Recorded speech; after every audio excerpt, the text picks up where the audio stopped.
Hi, welcome to another instructional video. Today we're going to show you how to set up your tower trio. They come in two different shapes, the cube or the triangle, and they both assemble the exact same way. It's a very simple process, so let's get started.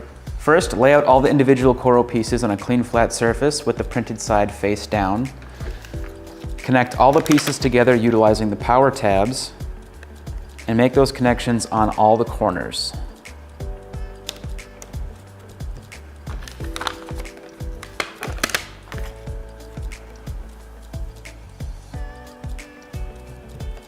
And then simply fold the coral pieces together to start making your shapes.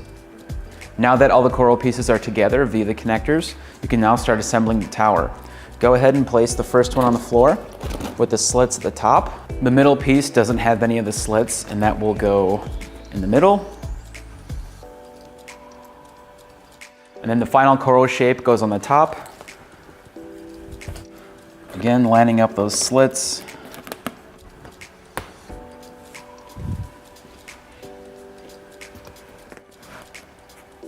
And there you have it. Your tower trio is now ready for use.